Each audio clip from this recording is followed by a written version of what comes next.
Isang magandang araw po sa inyong lahat, mga minamahal naming tagapakinig. Muli, narito na naman ang inyong lingkod upang samahan kayo sa isang panibagong paglalakbay ng puso at damdamin. Sabi nila, ang tahanan ay kung nasaan ang puso. Pero paano kung ang isang tahanan ay nawalan na ng puso? Paano kung ang natitira na lang ay ang mga pader na puno ng alaala at ang katahimikang sumisigaw sa sakit? Ngayong araw, sabay-sabay nating tuklasin ang isang kwento tungkol sa paghahanap ng pamilya sa lugar na hindi mo inaasahan at kung paano ang isang pusong sugatan ay maaaring maging lunas sa iba pang pusong matagal nang nawalan ng lunas. Huminto ang tricycle sa tapat ng isang nagtataasang gate na gawa sa itim na bakal. Napalunok si Hiraya. Sa buong buhay niya, ngayon lang siya nakakita ng ganito kataas at katibay na pader. Tila ba isinisigaw nito sa buong mundo na kung sino man ang nasa loob ay ayaw magambala. Ang nakaukit na pangalan sa arko, Hacienda del Fuego, ay nagbigay ng kaba sa kanyang dibdib. Pinindot niya ang intercom at matapos ang isang maikling sandali, isang boses ng babae ang sumagot. Matapos niyang magpakilala, ang mabigat na gate ay dahan-dahang bumukas na para bang isang bibig na bakal na nag-aatubiling papasukin siya. Habang naglalakad siya sa mahabang daanan na napapaligiran ng perpektong pagkakagupit ng mga halaman, naramdaman ni Hiraya ang bigat ng katahimikan. Hindi ito ang uri ng katahimikan na nagbibigay kapayapaan. Ito ay isang katahimikang may laman, isang katahimikang nababalot sa lungkot. Pagdating niya sa harap ng malaking pinto na gawa sa nara, bumukas ito bago pa man siya kumatok. Isang lalaking matangkad at nakasuot ng mamahaling damit ang tumambad sa kanya. Ang kanyang tindig ay strikto, ang kanyang muka ay gwapo, ngunit walang emosyon. At ang kanyang mga mata niya ay tila pagod na parang may pasan na kalungkutang hindi kayang ipaliwanag ng kahit na anong salita. Ito, si Silakbo del Fuego, ang magiging amo niya. "You are Hiraya di Masalang?" tanong nito. Ang boses ay kasing lamig ng marmol na sahig na kanyang tinatapakan. "Opo, sir," sagot ni Hiraya. Pilit na pinatatatag ang kanyang boses. Hindi man lang itong ngumiti. Itinuro nito ang loob. "Come in. I will be direct. I have rules in this house." Sa loob ng malawak na sala, lahat ay perpekto. Ang mga muebles ay makintab. Ang mga kurtina ay dumadaloy na parang talon. At may mga mamahaling painting sa pader. Ngunit walang buhay. Walang bakas ng tawa. Walang kalat ng mga laruan. Walang anumang palatandaan na may mga batang nakatira dito. Rule number 1, sabi ni Silakbo habang nakatayo sa gitna ng sala na parang isang hari sa kanyang palasyo. "You do your job. Nothing more, nothing less. Your responsibilities are listed in the contract." Rule number 2, pagpapatuloy niya. "You do not speak unless spoken to. You are here to work, not to socialize." Tumango lang si Hiraya. Ang kanyang mga kamay ay mahigpit na magkahawak sa harap niya. And rule number 3, sabi ni Silakbo. At sa pagkakataong ito, tumingin ito ng diretso sa kanyang mga mata. Isang tingin na tumagos hanggang sa kanyang kaluluwa. "You do not ask personal questions. What happens in this house stays in this house. Is that clear?" "Malinaw po, sir." Halos pabulong na sagot ni Hiraya. Matapos ang malamig na pag-uusap na yon, isang mas matandang kasambahay, si Manang Flora, ang naglibot sa kanya sa mansyon. Bawat silid na kanilang pinasukan ay mas lalong nagpapatibay sa kanyang unang impresyon. Ito ay isang bahay, hindi isang tahanan. Isang magandang kulungan na puno ng mga mamahaling bagay, ngunit walang kaluluwa. Nang matapos ang paglilibot, itinuro ni Manang Flora ang isang pinto sa dulo ng pasilyo sa ikalawang palapag. Iyan ang silid-laruan ng mga bata. Mahinang sabi nito, may halong awa sa boses. Pero matagal na silang hindi naglalaro. Naiwang mag-isa, dahan-dahang itinulak ni Hiraya ang pinto. Ang silid ay puno ng mga laruan, manika, robot, building blocks, lahat ng maisip mo. Ngunit lahat ay nakaayos ng perpekto sa mga estante na parang hindi pa nagagalaw.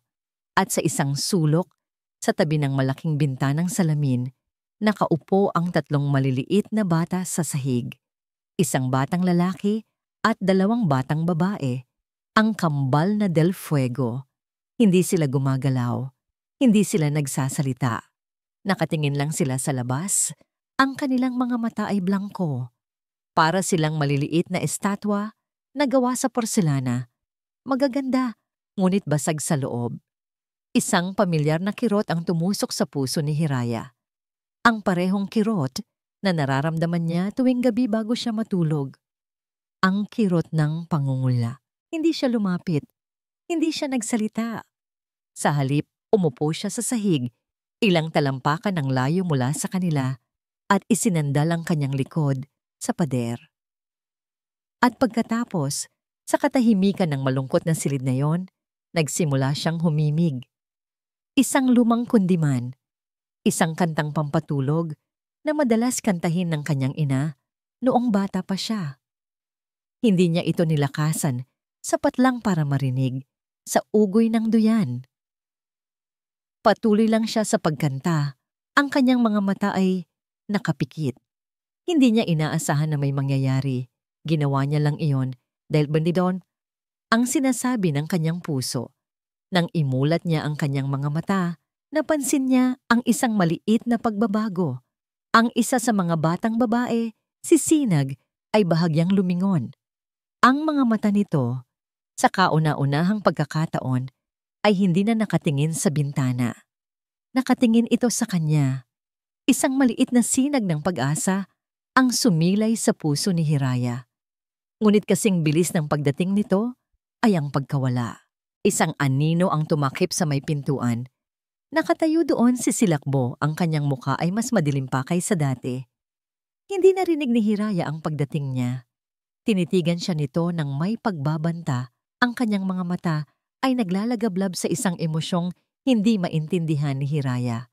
Pagkatapos, sa isang boses na kasing talas ng patalim, sinabi nito ang mga salitang dumurog sa maliit na pag-asang nabuo sa kanyang puso.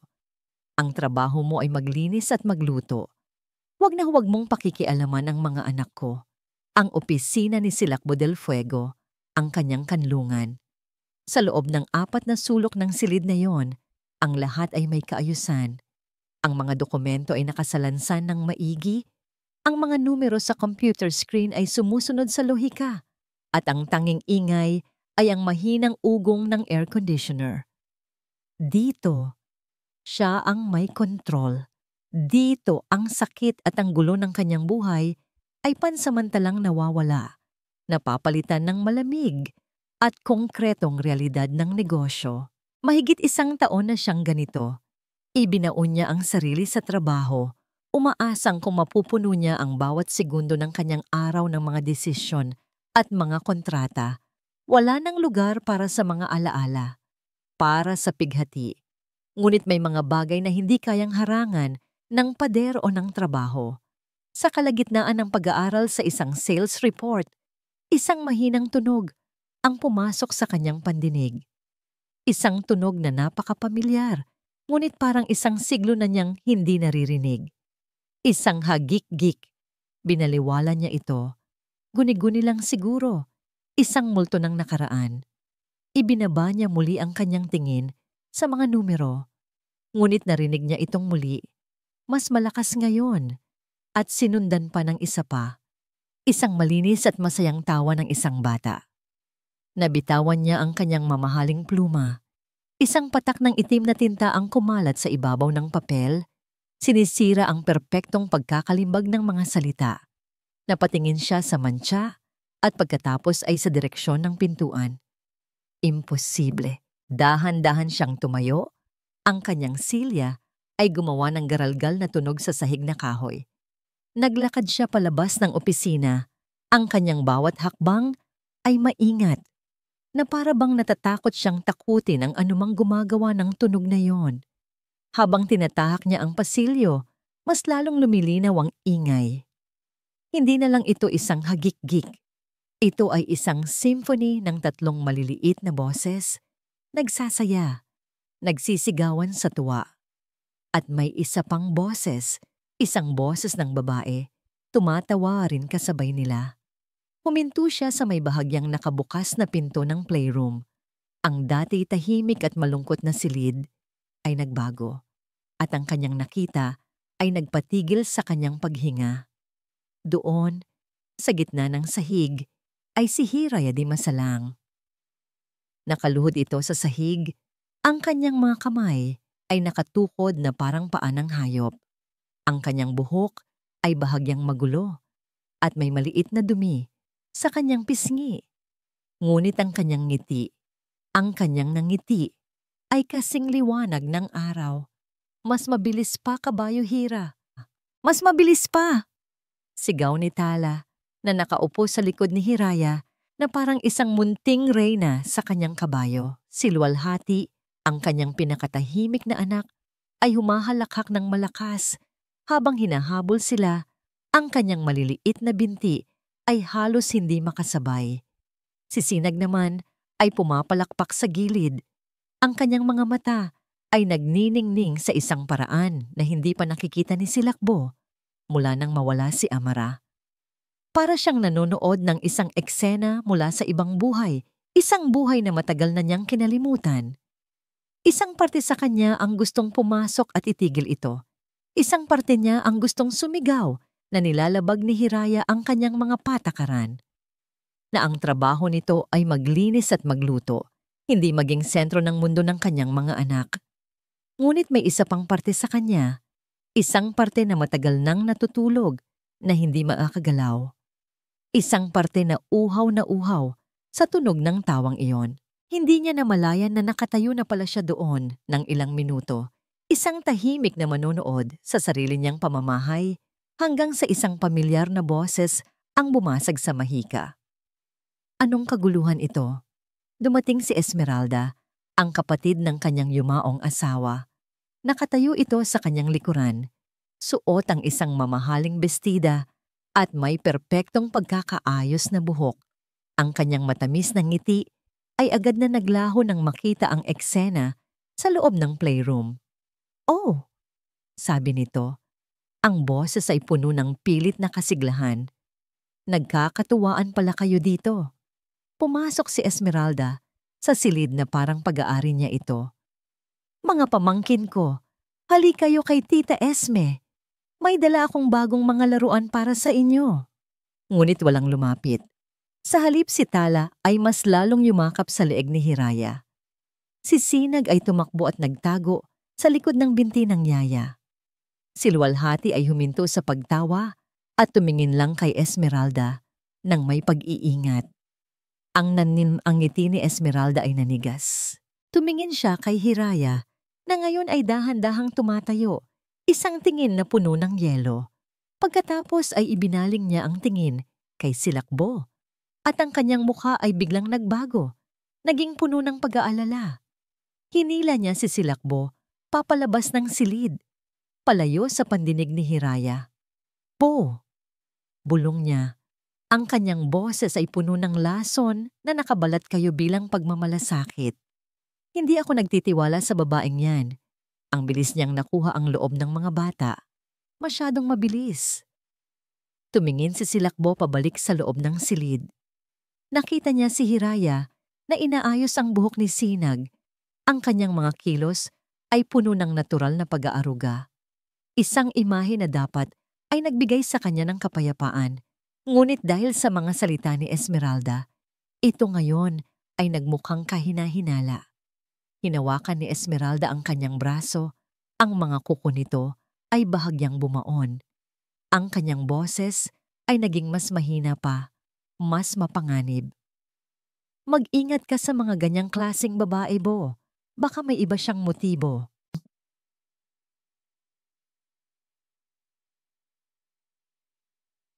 Ang mga salita ni Esmeralda ay parang laso na dahan-dahang gumapang sa isipan ni Silakbo. Baka may iba siyang motibo. Ang buong araw niya ay ginambala ng mga salitang iyon. Isang paulit-ulit na bulong na sumisira sa anumang kapayapaang sinubukan niyang hanapin. Dahil dito, nagpasya siyang gawin ang isang bagay na matagal na niyang iniiwasan.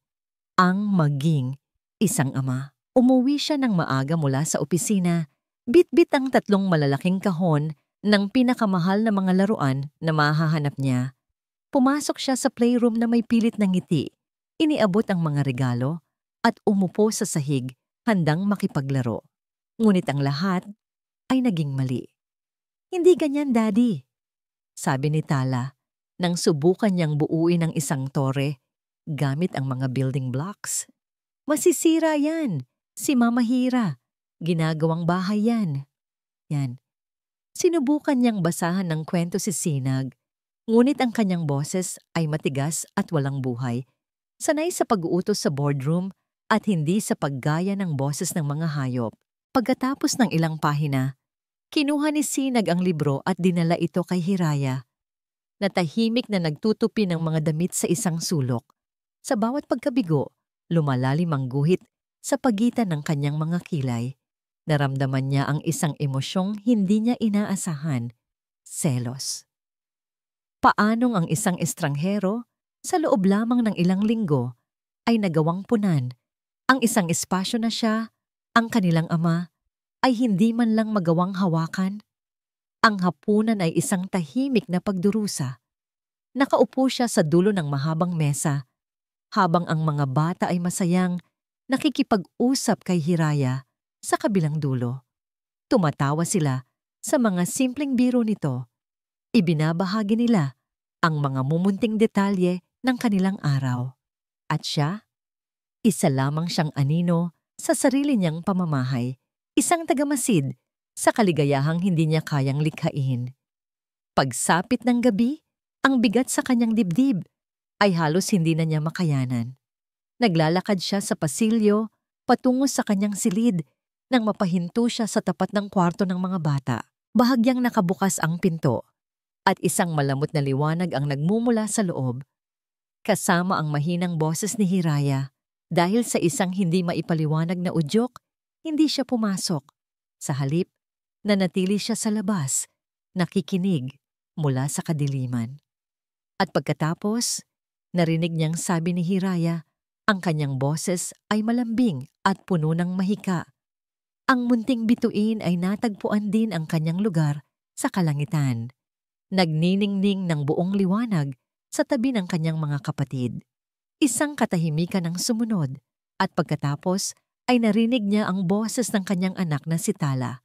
Malinaw at walang pagkukunwari. "Mama Hira, kwento ka pa po." Naramdaman ni Silakbo ang isang pamilyar na kirot. "Mama." Noon, si Amara lang ang tinatawag nilang ganoon. "Bukas na ulit, mahal ko." Malambing na sagot ni Hiraya. "Oras na para matulog." "Sana ikaw na lang ang mommy namin," sabi ni Tala. At ang mga sumunod na salita ay ang mga salitang bumasag sa puso ni Silakbo. "Hindi kami mahal ni Daddy katulad ng pagmamahal mo." Ang hangin ay tila ninakaw mula sa mga baga ni Silakbo. Napakapit siya sa hamba ng pinto. Ang kanyang mga buko ay namumuti sa higpit ng hawak. Ang mga salitang yon, binitiwan ng may buong inosente ng kanyang sariling anak, ay tumama sa kanya ng mas malakas pa kaysa sa sampal. "Hindi kami mahal ni Daddy, katulad ng pagmamahal mo." Paulit-ulit itong umalingaw-ngaw sa kanyang isipan. Ang bawat salita ay isang dagok, isang paalala ng kanyang pagkabigo. Isang taon niyang sinubukang maging matatag. Isang taon niyang sinubukang kontrolin ang lahat. Ngunit sa isang iglap, isang simpleng pangungusap mula sa isang 3 taong gulang na bata ang naglantad sa katotohanan. Isa siyang estranghero sa sarili niyang mga anak. Isang ama sa pangalan, ngunit hindi sa puso. Sa loob ng silid, Hindi alam ni Hiraya ang bagyong nagaganap sa labas. Marahan niyang hinaplos ang buhok ni Tala. Isang lungkot ang gumuhit sa kanyang puso para sa mga batang ito. Shhh! Bulong niya. Mahal na mahal kayo ng daddy ninyo. Masyado lang siyang abala at pagod. Pero hindi ibig sabihin noon, hindi niya kayo mahal. Sinabi niya ang mga salitang iyon, ngunit hindi niya alam kung para ba sa bata o para sa sarili niya. Hinalikan niya sa noo ang bawat isa sa kambal. Hinintay niyang pumikit ang kanilang mga mata at bumigat ang kanilang paghinga bago siya dahan-dahang tumayo. Inayos niya ang kumot sa kanilang mga balikat, pinatay ang maliit na ilawan sa tabi ng kama at tahimik na naglakad patungo sa pinto. Pagod siya, ngunit isang kakaibang klase ng pagod na may kasamang kasiyahan. Ang pag-aalaga sa mga batang ito ay pumupuno sa isang butas sa kanyang puso na akala niya ay habambuhay nang mananatiling walang laman. Dahan-dahan niyang binuksan ang pinto, maingat na huwag gumawa ng ingay. At ang kanyang pagod ay biglang napalitan ng matinding kaba. Nakatayo doon si Silakbo del Fuego, isang madilim na figura sa pasilyong bahagyang naiilawan. Hindi ito gumagalaw. Nakatitig lang ito sa kanya. Napaurong si Hiraya. Sir! Ngunit hindi ang presensya nito ang nagpatigil sa kanyang paghinga, kundi ang itsura nito. Ang kanyang perpektong naayos na damit ay bahagyang lukot. Ang kanyang mukha ay hindi na ang malamig na maskara na karaniwan niyang suot. Ito ay basag. At ang kanyang mga mata, namumula ang mga ito, napapaligiran ng sakit na hindi pa nakikita ni Hiraya sa sinumang tao. Sakit. At isang bagay pa. Isang bagay na parang akusasyon.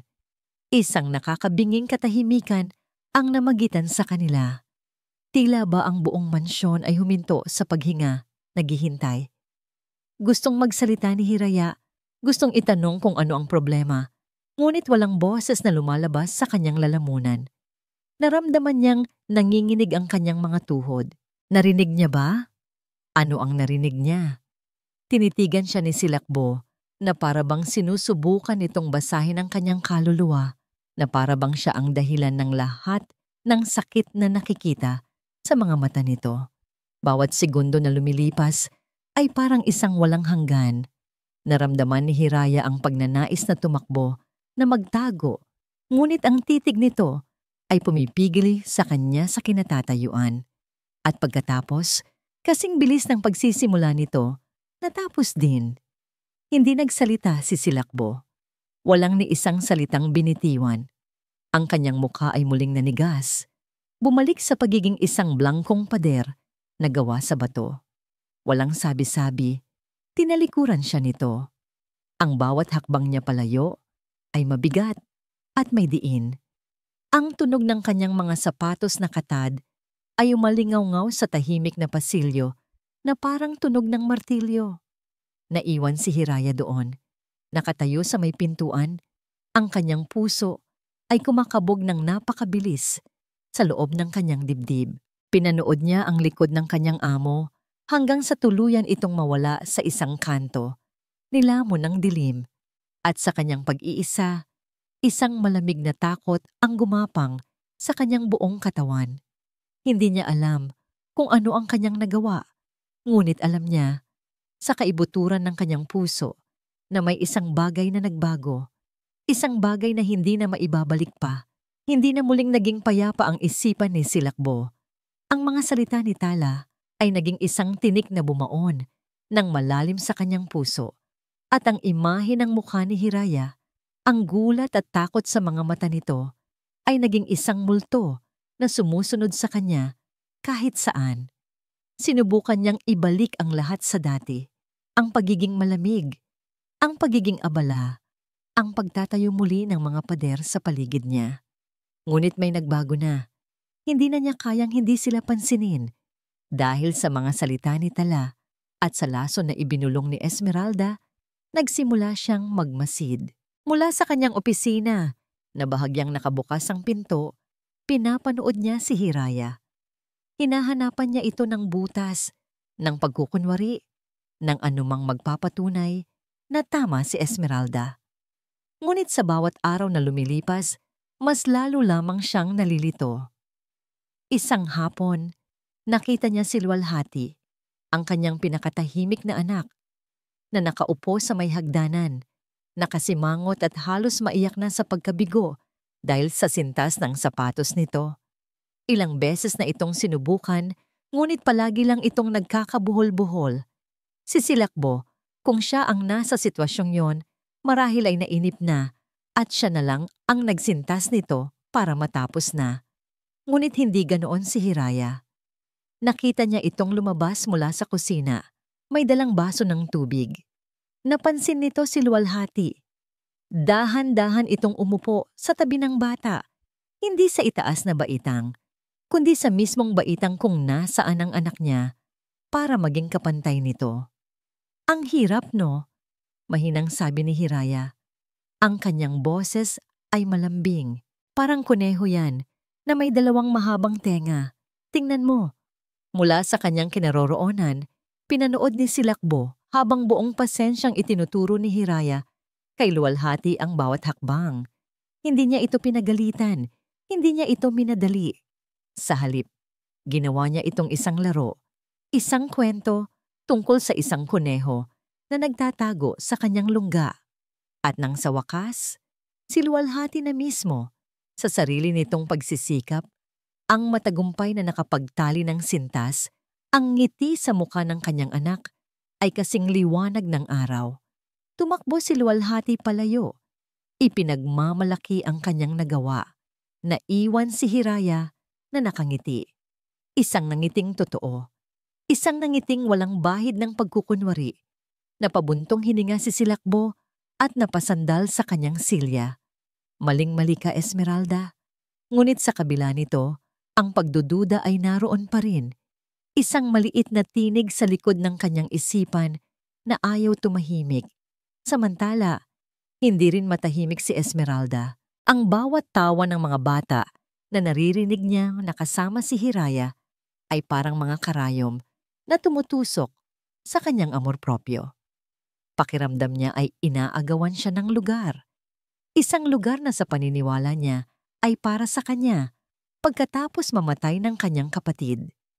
Kaya naman, sa isang mamahaling coffee shop sa syudad, isang lugar na malayo sa mapanuring mga mata ng Hacienda del Fuego, kinatagpo niya ang isang lalaking may bigote at suot na sombrero na bahagyang tumatakip sa mukha nito. Isang pribadong investigador. Ito siya, sabi ni Esmeralda. Inilalapag ang isang litrato ni Hiraya sa mesa. Ang litrato ay kuha ng palihim, habang si Hiraya ay nagdidilig ng halaman sa hardin.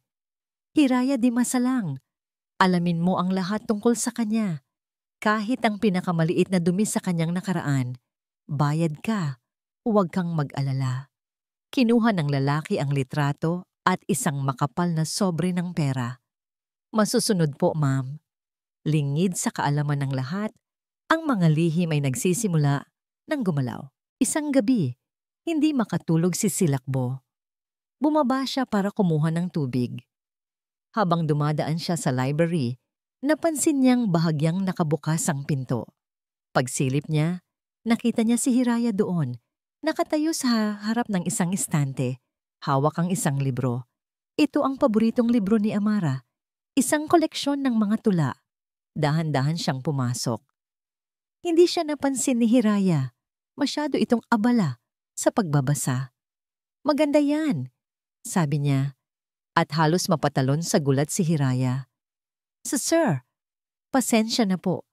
Hindi ko po sinasadyang... It's fine, putol niya. Anong ginagawa mo pa? Hindi lang po ako makatulog, mahinang sagot ni Hiraya. Maingat na ibinabalik ang libro sa tamang lugar nito.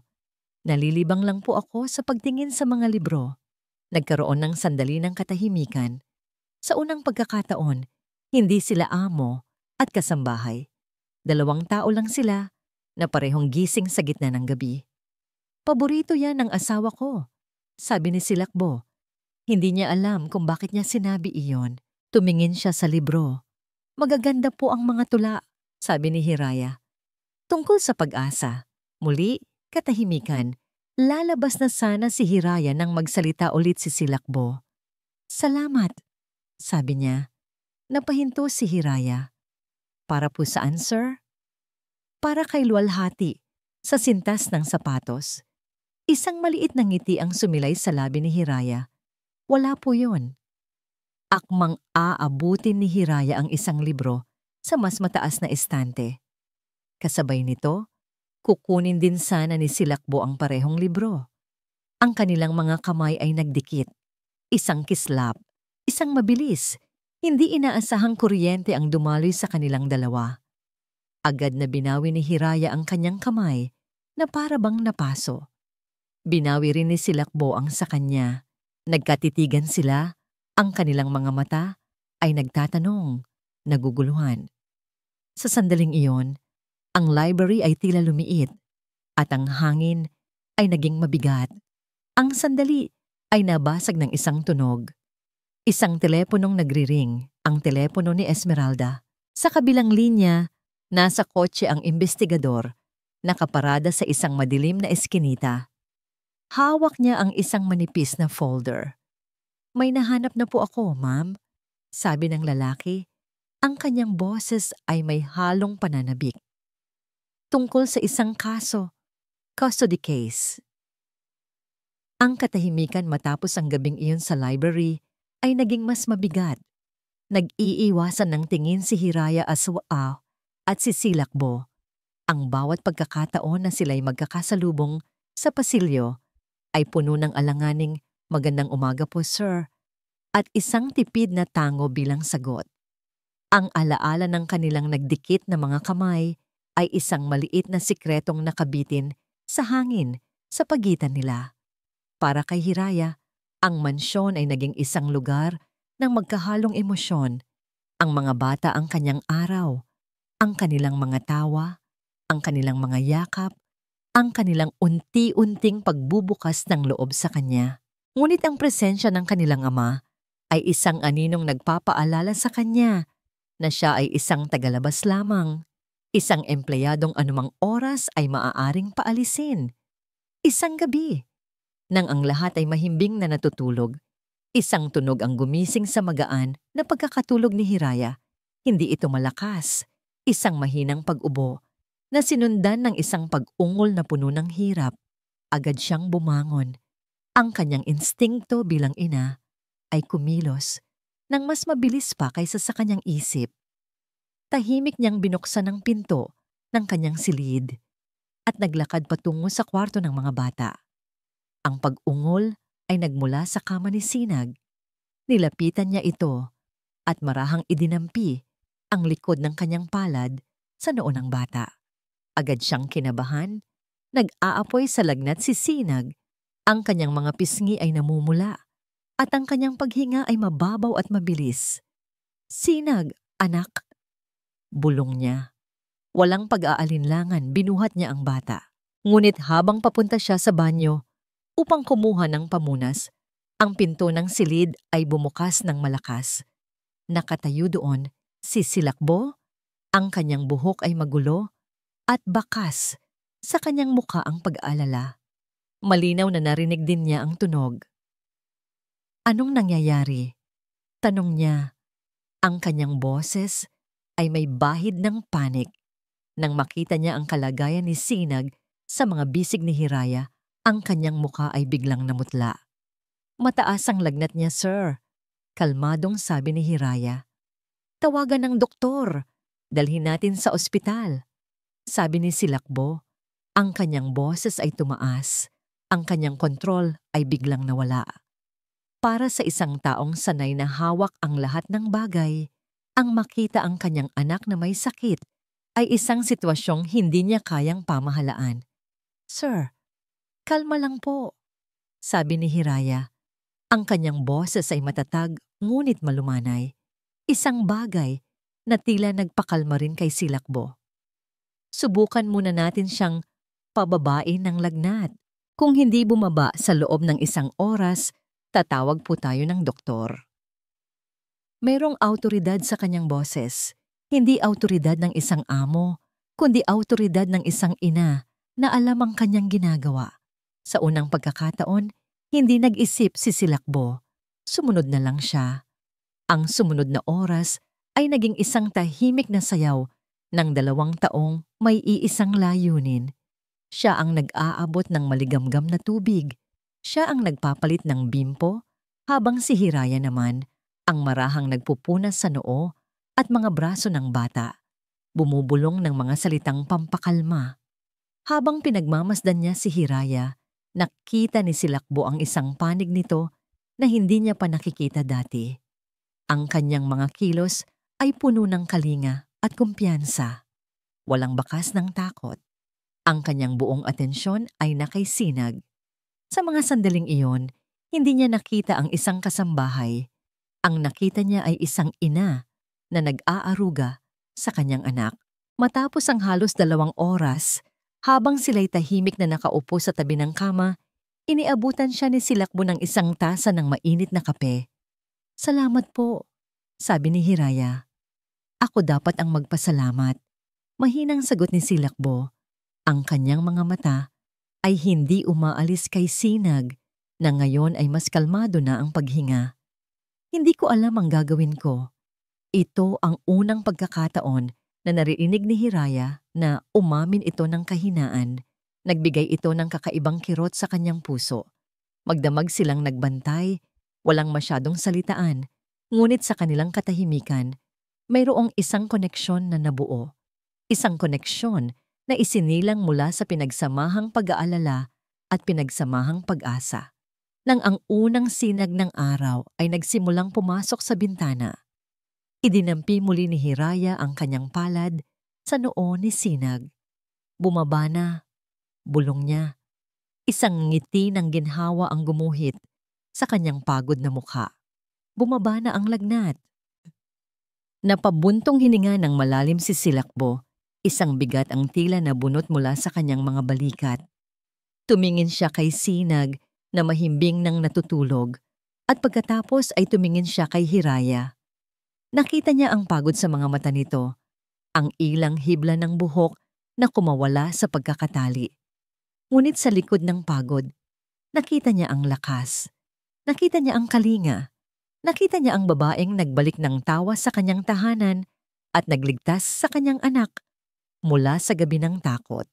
Dahil sa bugso ng damdamin, isang pinaghalong pasasalamat, pagod, at isang emosyong hindi pa niya kayang pangalanan, gumalaw siya ng hindi nag-iisip. Dahan-dahan itong yumuko at marahang idinampi ang kanyang mga labi sa kanyang noo. Ito ay isang halik na hindi nagtagal, isang segundo lamang marahil. Ngunit para kay Hiraya, ang oras ay huminto. Ang init ng mga labi ni Silakbo sa kanyang balat ay nagpadala ng isang alon ng kuryente sa kanyang buong katawan. Ang puso niya ay biglang kumabog ng napakabilis, na parang gustong kumawala sa kanyang dibdib.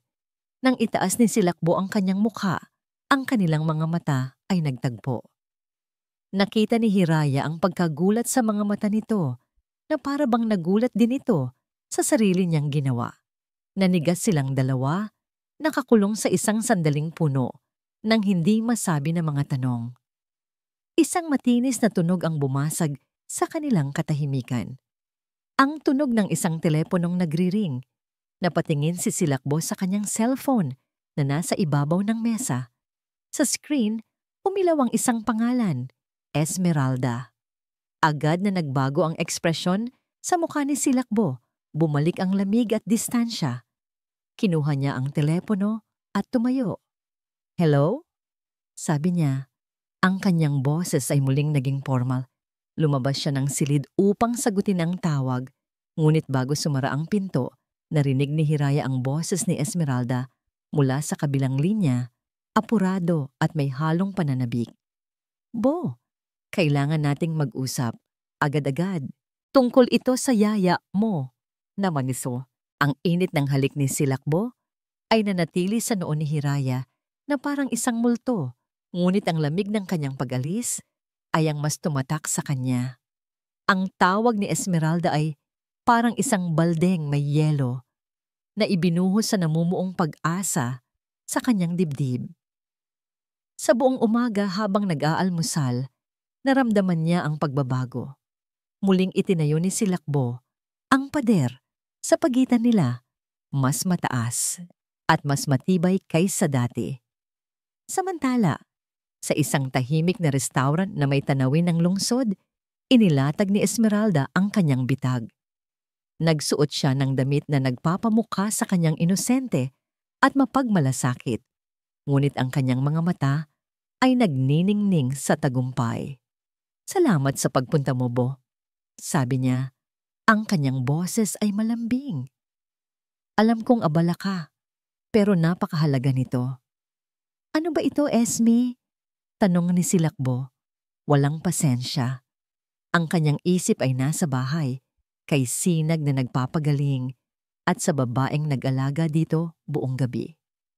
Ngumiti si Esmeralda, isang ngangiting puno ng awa. "Ito ay tungkol kay Hiraya. Bo, nag-aalala ako para sa iyo at sa mga bata. Kaya, nag-imbestiga ako ng kaunti." Ibinaba niya sa mesa ang isang folder. Hindi ito naglalaman ng mga opisyal na dokumento tungkol sa custody case.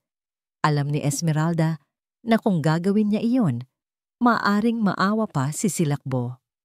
Ang kanyang plano ay mas tuso.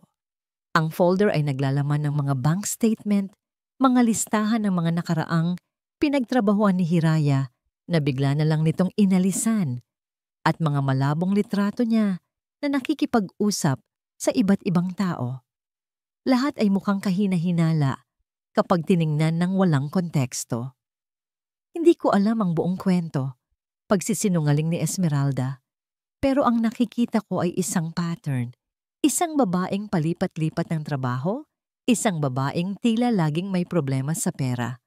Bo, paano kung ginagamit ka lang niya? Ang mga bata? Tiningnan ni Silakbo ang mga papel. Isang parte niya ang gustong magalit, ang gustong ipagtanggol si Hiraya. Ngunit ang isang parte, ang parte na nasaktan, ang parte na natatakot magtiwala, ay nagsimulang makinig. Naalala niya ang sinabi ni Tala. "Sana ikaw na lang ang mommy namin." Paano kung yun mismo ang plano ni Hiraya? Ang makuha ang loob ng mga bata para makuha ang kanyang tiwala at ang kanyang yaman. "Hindi ko alam, Esme," sabi niya. Ang kanyang boses ay pagod. "May isa pa," sabi ni Esmeralda. Inilalabas ang kanyang huling alas. "Nagkataon lang na naririnig ko siyang may kausap sa telepono kahapon. Hindi ko sinasadya pero nakakatakot ang mga sinabi niya." Kinuha ni Esmeralda ang kanyang telepono at pinindot ang play. Isang boses ang umalingaw-ngaw mula sa speaker. Boses ni Hiraya. "Oh, alam ko. Malapit na. Konting tiis na lang. Kailangan ko lang siguraduhin na nasa panig ko na sila ng buo." Ang boses ay malinaw.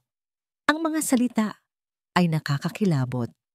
Ngunit ang hindi alam ni Silakbo ay ito ay isang recording na pinagtagpi-tagpi.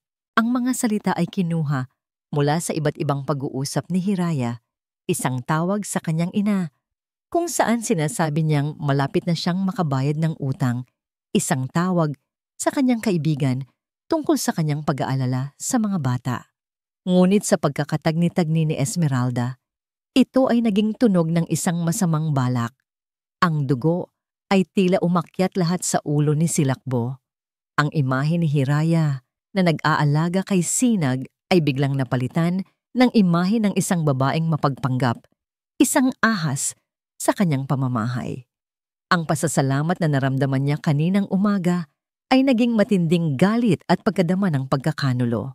"Salamat sa pagsasabi nito, Esme," sabi niya. Ang kanyang boses ay walang emosyon, ngunit ang kanyang mga kamao ay nakakuyom ng mahigpit sa ilalim ng mesa. Pag-uwi niya sa Hacienda del Fuego, para siyang isang naglalakad na bomba na malapit ng sumabog. Ang dating katahimikan ng mansyon ay tila nang uuyam sa kanya. Nakita niya si Hiraya sa hardin, kasama nito ang mga bata. Nagtatanim ng mga bulaklak sa isang maliit na plot. tumatawa si Luwalhati. Ipinapakita ni Sinag ang isang bulate kay Hiraya. Si Tala ay masayang nagdidilig. Isang perpektong larawan ng kaligayahan. Ngunit para kay Silakbo, ito ngayon ay isang perpektong kasinungalingan. Isang eksenang maingat na itinanghal para sa kanya.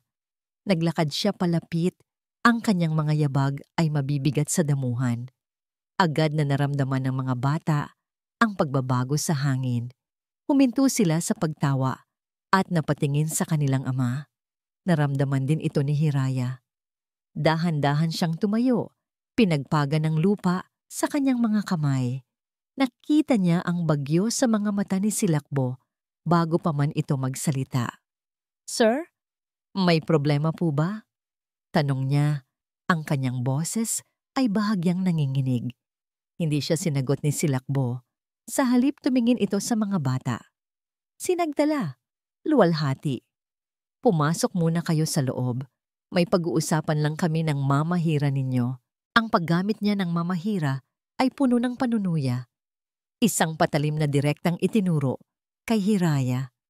Nag-aalangang pumasok ang mga bata, paulit-ulit na lumilingon sa likod.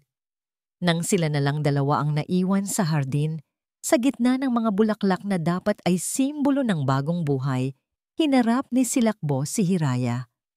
Ang kanyang mukha ay isang maskara ng malamig na galit. Ang kanyang mga mata, na minsan nang nagpakita ng kahinaan at pasasalamat, ay ngayon ay puno ng pagkamuhi. Inilabas niya ang kanyang telepono at iniharap ito kay Hiraya. "Sino ka ba talaga, Hiraya?" Tanong niya. Ang kanyang boses ay mahina, ngunit mas nakakatakot kaysa sa sigaw. "At ano ang tunay mong pakay sa pamilya ko?" Nakatayo si Hiraya sa hardin. Ang amoy ng mga bulaklak at basang lupa ay tila nawala, napalitan ng nakakasukang amoy ng takot. Ang tanong ni Silakbo ay hindi isang simpleng tanong. Ito ay isang hatol, isang pader na muling itinayo sa pagitan nila. Mas mataas at gawa sa matatalim na salamin. Sir, hindi ko po maintindihan," sabi niya. Ang kanyang boses ay halos hindi marinig. Ang kanyang mga mata ay nakatuon sa mukha ni Silakbo. Naghahanap ng kahit anong bakas ng lalaking humalik sa kanyang noo. Ilang oras lang ang nakalipas, ngunit wala siyang makita. "Huwag mo akong daanin sa ganyan, Hiraya," sabi ni Silakbo. Ang bawat salita ay may diin. "Sino ka? Ano ang mga sikretong itinatago mo?" Ang puso ni Hiraya ay nagsimulang tumibok ng napakabilis. Mga sikreto. Alam na ba niya? Paano? Ang kahihiyan ng kanyang nakaraan ay biglang gumapang pabalik. Isang malamig at makating lason. "Wala po akong itinatagong sikreto." Pagsisinungaling niya. At agad niyang pinagsisihan ang mga salitang iyon. Isang mapait na tawa ang kumawala sa lalamunan ni Silakbo. "Talaga? Isang kaso? Tungkol sa kustodi ng anak? Pamilyar ba sa'yo yan?" Ang mundo ni Hiraya ay gumuho. Ang hangin ay nawala sa kanyang mga baga. Ang mga bulaklak sa paligid niya ay biglang nalanta. Ang lahat ng kanyang kinatatakutan ay narito na. Nakatitig sa kanya sa pamamagitan ng mga mata ng lalaking nagsimulaanan na niyang hindi niya kayang tapusin ang isiping yon. Paano niyo nalaman?" Bulong niya. Ang kanyang lakas ay biglang naubos. "Hindi na mahalaga yon," mariing sabi ni Silakbo. Ang kanyang galit ay pinapalala ng kanyang nararamdamang pagkakanulo. Ang mahalaga ay nagsinungaling ka. Nagpanggap kang perpekto. Nagpanggap kang ina. Ang huling salita ay tumama kay Hiraya na parang isang sampal. Ang sakit ay mas matindi pa kaysa sa pisikal na sakit. Ang kanyang mga mata ay nagsimulang mamasa. Totoo po yon. Pag-amin niya, ang kanyang boses ay basag. "Nawala po sa akin ang anak ko, pero hindi po ako masamang tao." Sinubukan niyang ipaliwanag, Sa gitna ng mga hikbi, ikinuwento niya ang lahat. Ang kanyang mapang-abusong asawa, ang pera at kapangyarihan nito, ang maruming laban sa korte, at ang araw na kinuha mula sa kanya ang kanyang nag-iisang anak na babae. Ang bawat salita ay isang piraso ng kanyang basag na puso na inilalantad niya. Ngunit si Silakbo, na bulag sa galit at sa lason na itinanim ni Esmeralda, ay hindi nakarinig ng isang inang nasasaktan. Ang narinig niya ay isang kumpirmasyon, isang paliwanag sa lahat ng kilos nito. Kaya pala, sabi niya, ang kanyang boses ay walang awa. Kaya pala ganoon ka na lang sa mga anak ko, dahil may kailangan kang palitan? Ang kalupitan sa kanyang mga salita ay tumagos ng malalim kay Hiraya. Ito na marahil ang pinakamasakit na bagay na narinig niya sa buong buhay niya. Ikinumpara siya sa isang taong gumagamit ng mga inosenteng bata para punan ang sarili niyang kakulangan. Hindi. Umiling si Hiraya. Ang mga luha ay malayang dumadaloy sa kanyang mga pisngi. Hindi totoo yan. Mahal ko ang mga anak ninyo. Pagmamahal o desperasyon? Tanong ni Silakbo. Sabihin mo sa akin, Hiraya, kasama ba sa plano mo ang lahat ng ito?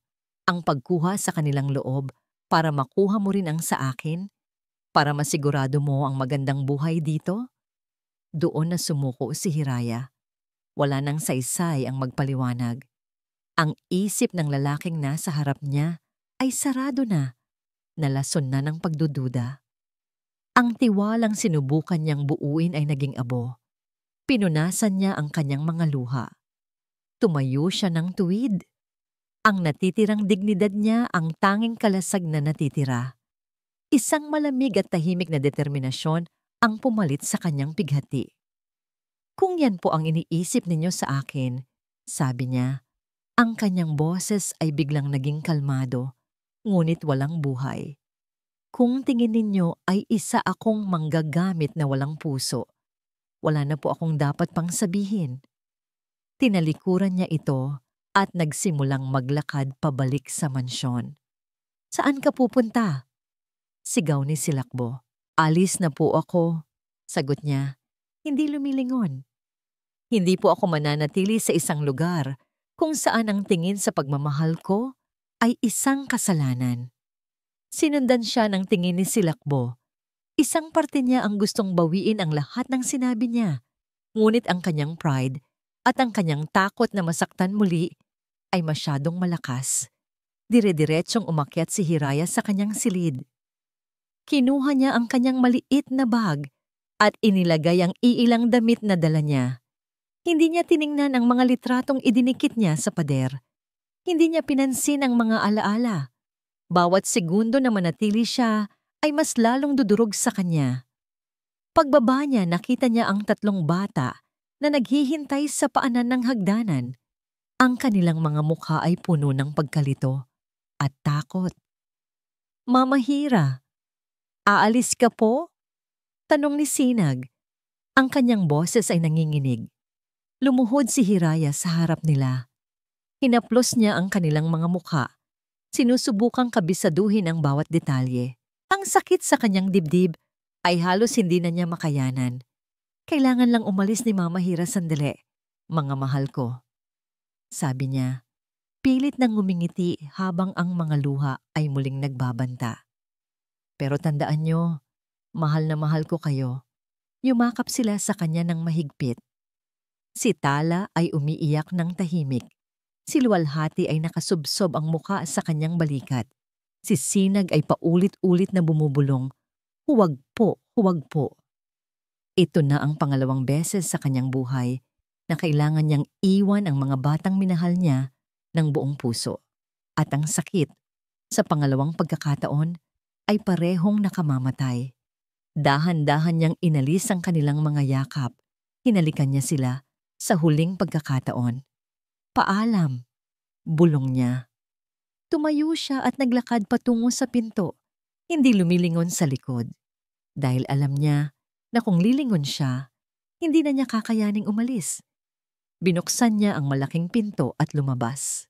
Habang naglalakad siya palayo sa Hacienda del Fuego, Sa ilalim ng kalangitan na nagsisimula na ng dumilim, naramdaman niya ang pag-iisa. Isang pag-iisang mas malalim at mas masakit kaysa dati. Nawalan na naman siya ng pamilya. Sa paglisan ni Hiraya, ang Hacienda del Fuego ay muling nilamon ng katahimikan. Ngunit hindi na ito ang dating katahimikan na sanay si Silakbo. Ito ay isang katahimikang masakit, isang katahimikang may sinisigaw na kawalan. Ang bawat sulok ng mansyon ay tila hinahanap siya. Ang hapagkainan ay naging mas mahaba at mas malamig. Ang playroom ay muling naging isang museo ng mga laruang hindi ginagalaw. Ang pinakamasakit sa lahat ay ang kanyang mga anak. Hindi na sila tumatawa. Hindi na sila naglalaro. Kadalasan, nakikita na lang sila ni Silakbo na nakaupo sa tabi ng bintana, nakatingin sa daan na para bang naghihintay ng isang taong hindi na babalik. Tumanggi silang kumain, tumanggi silang magsalita. Ang kanilang mga mata, na minsan nang naging buhay na buhay dahil kay Hiraya, ay muling naging blangko at puno ng lungkot. Isang gabi, sa gitna ng desperasyon, sinubukan niyang kausapin si Tala. "Anak, kain ka na," sabi niya. Inilalapit ang isang kutsara ng pagkain. Umiling lang si Tala. Ang mga mata ay nakatitig sa bakanting upuan kung saan dating umuupo si Hiraya. "Gusto ko si Mama Hira," bulong nito, sapat lang para marinig. Ang bawat salitang yon ay isang sampal sa mukha ni Silakbo. Ang galit na naramdaman niya para kay Hiraya ay unti-unting napapalitan ng isang lumalaking pagdududa. Hindi sa babae, kundi sa sarili niya. Tama ba ang ginawa niya? O nagpadala lang siya sa takot at sa lason ni Esmeralda? Sa kagustuhang ibalik kahit ang katiting na saya sa kanyang mga anak, naisip niya si Amra. Marahil, kung maipapaalala niya sa mga bata ang kanilang ina, kahit paano ay mababawasan ang kanilang pangungulila. Umakyat siya sa attic, isang lugar na hindi na niya pinasok mula nang mamatay ang kanyang asawa. Ang alikabok ay makapal at ang hangin ay amoy ng mga nakaimbak na alaala. Doon, sa isang sulok, nakita niya ang isang baul na gawa sa kahoy. Ang baul ng mga alaala ni Amara. Dala ang baul, bumaba siya sa kanyang opisina. Dahan-dahan niya itong binuksan. Sa loob ay mga lumang litrato, mga souvenir mula sa kanilang mga biyahe at ang paboritong scarf ni Amara. Habang hinahalungkat niya ang mga gamit, umaasang makahanap ng isang bagay na maipapakita sa mga bata. May isang bagay na pumukaw sa kanyang atensyon. Isang maliit, kahoy na kahon. Hindi niya ito maalalang nakita dati. Kinuha niya ito. Hindi ito nakalock. Nang buksan niya ito, isang bagay lang ang laman. Isang nakatuping sulat, selyado ng pulang wax. Nakasulat sa sobre, sa eleganteng sulat kamay ni Amara, ang mga salitang, "Para sa aking mahal na..." Nasilakbo. Basahin mo ito kapag handa ka na. Ang kanyang puso ay nagsimulang kumabog ng mabilis. Ilang taon na itong nakatago dito. Bakit hindi niya ito nakita? Nanginginig ang mga kamay. Binuksan niya ang selyo at iniladlad ang papel. Nagsimula siyang magbasa. "Mahal kong Bo, kung binabasa mo ito, marahil ay matagal na akong wala. O marahil, kinailangan mong hanapin ang lakas ng loob para harapin ang mga bagay na pareho nating iniiwasan. May mga bagay akong dapat sabihin sa'yo.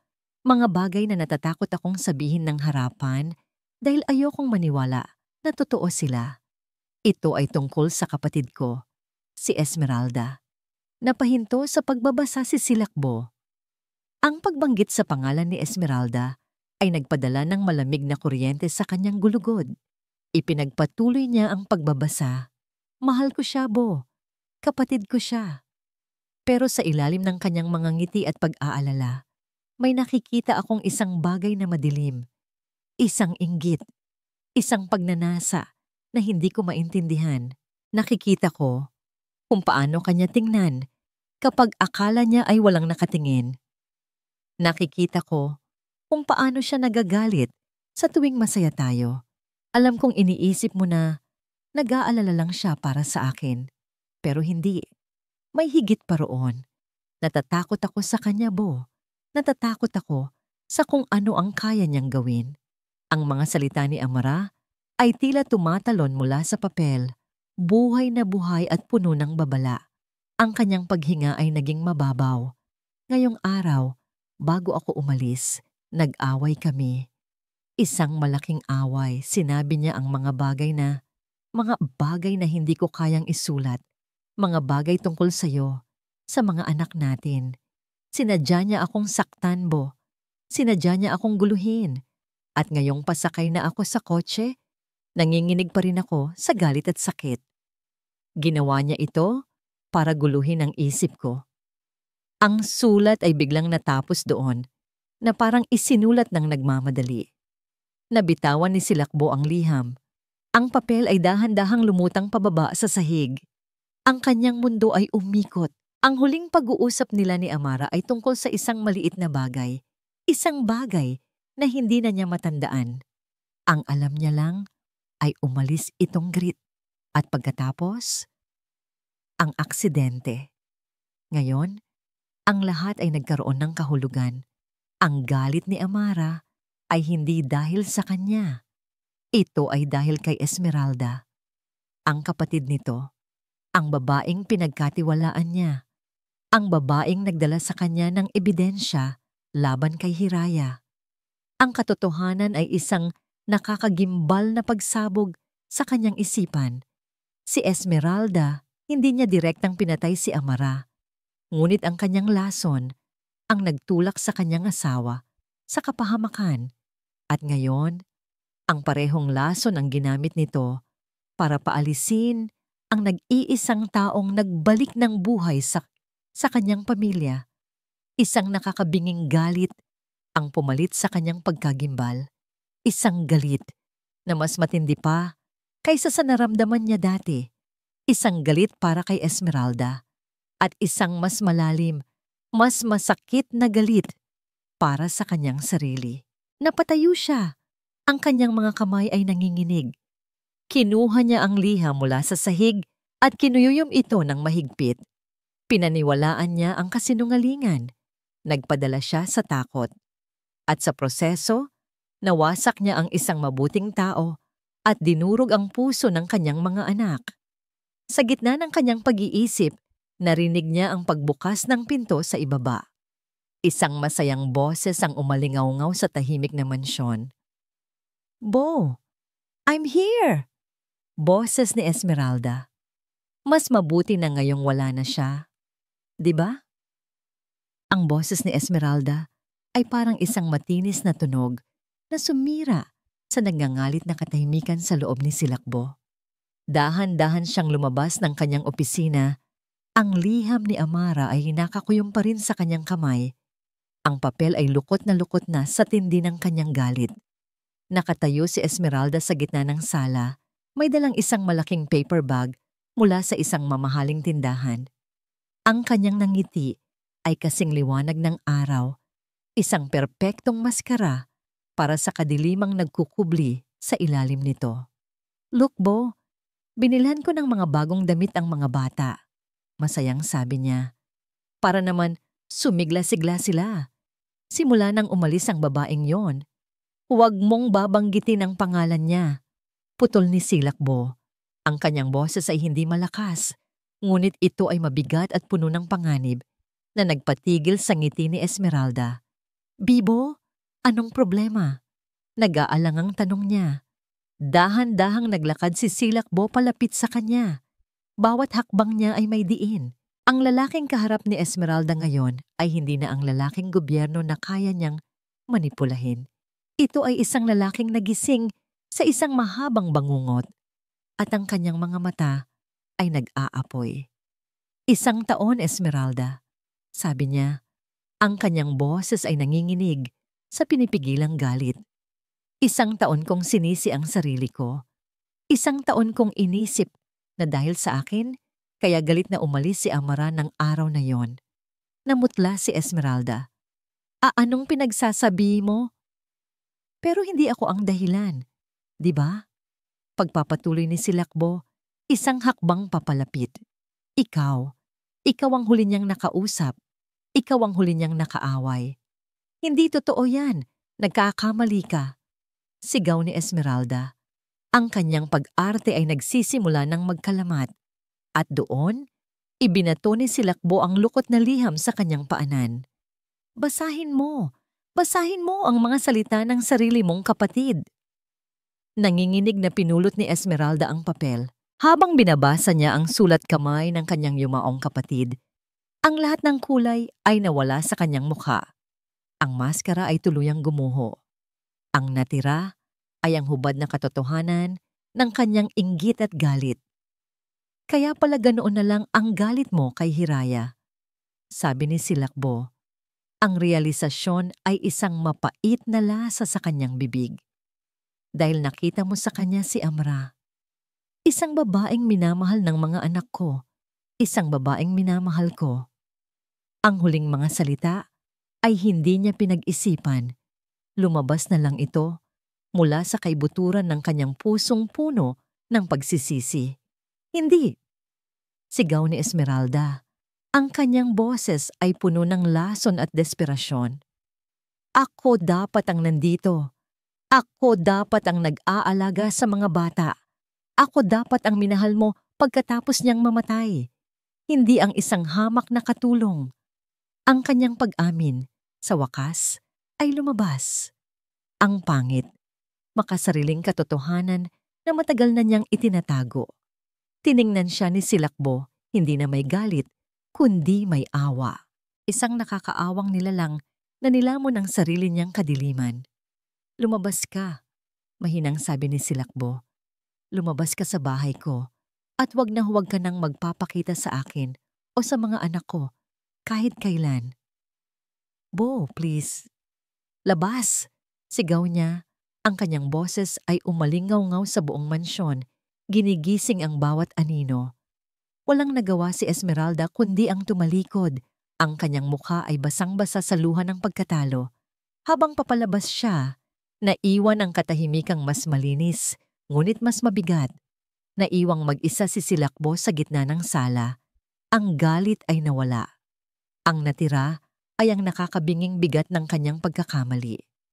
Itinaboy niya ang isang demonyo, oo. Ngunit sa proseso, itinaboy niya rin ang isang anghel, Hiraya. Ang kanyang pangalan ay isang panalangin, isang pagsusumamo. Kailangan niya itong mahanap. Kailangan niyang humingi ng tawad. Kailangan niyang subukang ayusin ang lahat ng kanyang sinira. Samantala, sa Baryo Maligaya, isang lugar na simple at salat, kumpara sa karangyaan ng Hacienda del Fuego, sinisikap ni Hiraya na buuin muli ang kanyang buhay. Nakahanap siya ng trabaho sa isang maliit na karinderya at isang maliit na kwarto na maupahan. Ang kanyang mga araw ay puno ng trabaho at ang kanyang mga gabi ay puno ng pangungulila. Gabi-gabi, bago matulog, tinitingnan niya ang nag-iisang litrato na nakuha niya kasama ang kambal. Isang stolen shot na kinuha ni Manang Flora habang naglalaro sila sa hardin. Ang mga ngiti sa litratong yon ay isang masakit na paalala ng pamilyang inakala niyang natagpuan na niya. Isang gabi tamigingta, habang naglalakad siya pauwi mula sa trabaho, pagod at walang gana, isang pamilyar na itim na kotse ang huminto sa tapat niya. Bumukas ang bintana. Ang kanyang puso ay huminto sa pagtibok. Si Silakbo del Fuego, mukha itong pagod. Ang kanyang mamahaling damit ay bahagyang gusot. May namumuong balbas sa kanyang panga. At ang kanyang mga mata niya, ay puno ng isang emosyong hindi pa niya nakikita dati. Isang malalim, desperadong pagsisisi. Hindi niya alam kung paano siya nahanap nito. Ngunit heto ito ngayon, ilang talampakan lang ang layo. Lumabas si Silakbo ng kotse. Hindi siya nagsalita agad. Tinitigan lang siya nito na para bang hindi ito makapaniwala na natagpuan na niya siya. Hiraya. Sa wakas ay sabi nito, Ang kanyang boses ay paos. Hindi sumagot si Hiraya. Ang sakit, ang galit, ang pangungulila, lahat ay bumalik. "Patawarin mo ako," sabi ni Silakbo. Isang mapait ng ngiti ang sumilay sa labi ni Hiraya. "Ganoon lang ba kadali yon, sir?" "Hindi," mabilis na sagot ni Silakbo. "Walang madali. At alam kong walang salita ang sapat para burahin ang sakit na idinulot ko sa'yo. Naging duwag ako, Hiraya. Naging bulag. Pero ngayon, malinaw na ang lahat." Naglakad siya palapit hanggang sa halos magkadikit na sila. "Hindi kita pinunta rito para pabalikin bilang katulong. Pinunta kita rito dahil..." Huminto siya, tila nahihirapang hanapin ang tamang mga salita. "Dahil ang mga anak ko, kailangan ka nila. At ako, kailangan kita." Nakatayo si Hiraya sa ilalim ng ilaw ng poste sa isang eskinita sa Baryo Maligaya. Kaharap ang pinakamayamang lalaki na nakilala niya, na ngayon ay tila pinakadesperadong tao sa mundo. Ang puso niya ay nagtatalo. Ang isip niya ay sumisigaw na tumakbo, na protektahan ang sarili mula sa sakit. Ngunit ang puso niya, ang hangal niyang puso, ay nakikinig. Ang hangin sa eskinita ay napuno ng katahimikan matapos ang pag-amin ni Silakbo. Tanging ang ugong ng mga kuliglig at ang malayong tunog ng mga sasakyan ang maririnig. Tinitigan ni Hiraya ang lalaking nasa harap niya. Hinahanap ang anumang bakas ng kasinungalingan sa mga mata nito. Ngunit ang tanging nakita niya ay ang hubad na katotohanan ng pagsisisi at isang pakiusap na hindi masabi ng mga salita. "Bakit?" Sa wakas ay tanong niya. Ang kanyang boses ay mahina. "Anong nagbago?" Hindi itinago ni Silakbo ang anuman. Doon, sa ilalim ng malamlam na ilaw ng poste, ikinuwento niya ang lahat. Ang tungkol sa liham ni Amara, ang pagtutuos nila ni Esmeralda, at ang masakit na katotohanan ng sarili niyang pagkabulag. Habang nagsasalita siya, wala nang bakas ng pagiging arogante. Wala nang bakas ng mayamang amo.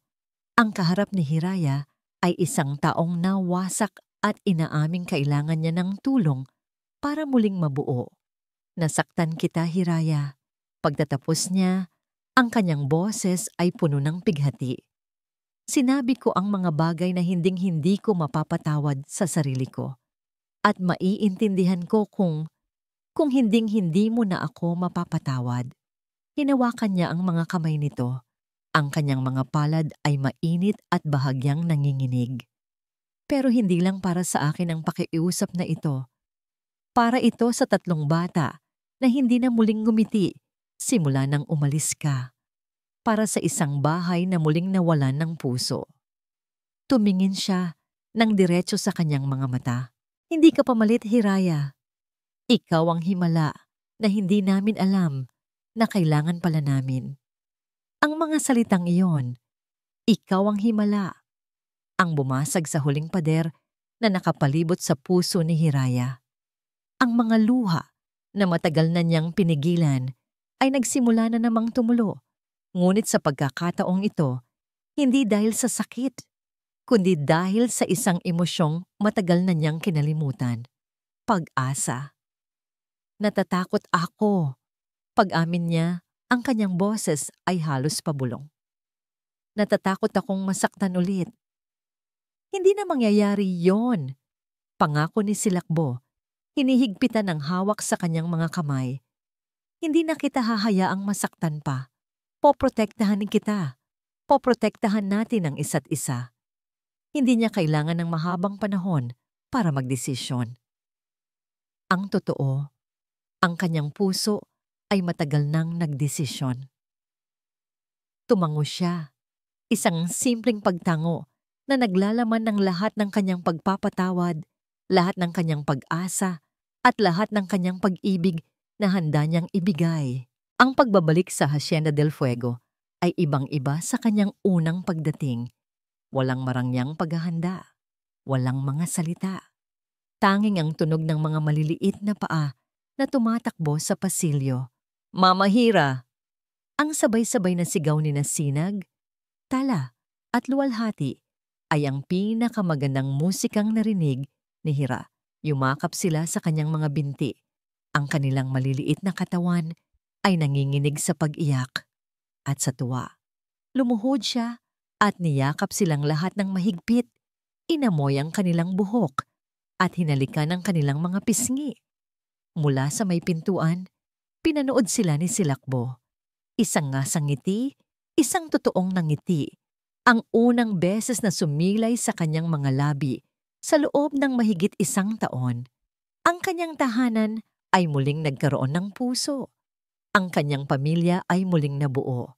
Lumipas ang mga buwan. Ang Hacienda del Fuego ay nagbago. Ang dating malamig na mansyon ay napuno ng sigla. Ang mga pader na dati sumisigaw sa kalungkutan ay ngayon ay umaalingaw-ngaw sa tawanan. Ang mga laruan sa playroom ay hindi na nakaayos sa estante. Nagkalat na ang mga ito sa sahig. Isang magandang gulo na simbolo ng buhay. Isang hapon, habang papalubog ang araw, ang 4 ay nasa hardin. Hindi na ito ang hardin kung saan naganap ang masakit na pag-uusap. Ito na ngayon ang kanilang hardin. Puno ito ng mga bulaklak na sila mismo ang nagtanim. Tinuturuan ni Silakbo si Luwalhati kung paano magpalipad ng saranggola. Si Tala naman ay naglalagay ng mga bulaklak sa buhok ni Hiraya. Si Sinag ay masayang nagdidilig ng mga halaman. Lumapit si Luwalhati kay Hiraya. May hawak na isang pulang gumamela. Para po sa'yo, Mami. Ang salitang Mami ay natural na lumabas sa bibig ng bata. Tumingin si Hiraya kay Silakbo at nakita niya ang pag-aproba at pagmamahal sa mga mata nito. Ngumiti siya at tinanggap ang bulaklak. Maya-maya, lumapit si Silakbo at tumayo sa kanyang likuran. Ipinulupot niya ang kanyang mga braso sa baywang ni Hiraya habang ang 3 bata ay nagsama-sama sa kanilang harapan, yumayakap sa kanila. 5 tao, magkakayakap sa gitna ng hardin, isang perpektong bilog ng pagmamahalan. Masaya ako, bulong ni Silakbo sa kanyang tenga. Ako rin, sagot ni Hiraya. Isinasandal ang kanyang ulo sa dibdib nito. Pinanood nila ang paglubog ng araw. Ang kalangitan ay nag-aapoy sa kulay kahel at rosas. Isang bagong simula. Isang pamilyang hindi binuo ng dugo, kundi ng mga pusong pinili na magmahal, magpatawad at muling magtiwala. Handa ka na ba para sa ating bagong simula? Mahinang tanong ni Silakbo. Tumingin si Hiraya sa mga mukha ng 3 anghel sa kanyang harapan at pagkatapos ay sa lalaking nakayakap sa kanya. Ngumiti siya, isang nangiting puno ng katiyakan at walang katapusang pag-ibig. Handang-handa na. At dito nagtatapos ang kwento ni na Hiraya at Silakbo. Isang paalala na ang tunay na pamilya ay hindi palaging nagsisimula sa dugo, kundi sa isang pusong bukas na magmahal nang walang hinihintay na kapalit. Ang mga sugat ng nakaraan ay maaring maghilom at ang pinakamadilim na gabi ay palaging may kasunod na magandang umaga. Maraming salamat po sa inyong walang sawang pagsubaybay. Sana po ay may aral kayong napulot at inspirasyon na naramdaman mula sa kwentong ating pinagsaluhan. Ano po ang masasabi ninyo sa kwento ni na Hiraya? At anong klaseng kwento naman ang gusto ninyong marinig sa susunod? I-comment lang po sa ibaba. Hindi dito nagtatapos ang ating paglalakbay. Marami pa pong kwentong kasing ganda at mas puno ng aral dito sa aming channel. Kung nagustuhan nyo ang kwentong ito, i-like, i-share sa pamilya at mga kaibigan at mag-subscribe na rin para lagi kayong updated sa mga susunod pa naming kwento. I-click nyo ang notification bell para kayo ang unang makarinig kapag may bago kaming upload. Pagpalain po kayo ng Panginoon, kayo at ang inyong buong pamilya. Hanggang sa muli.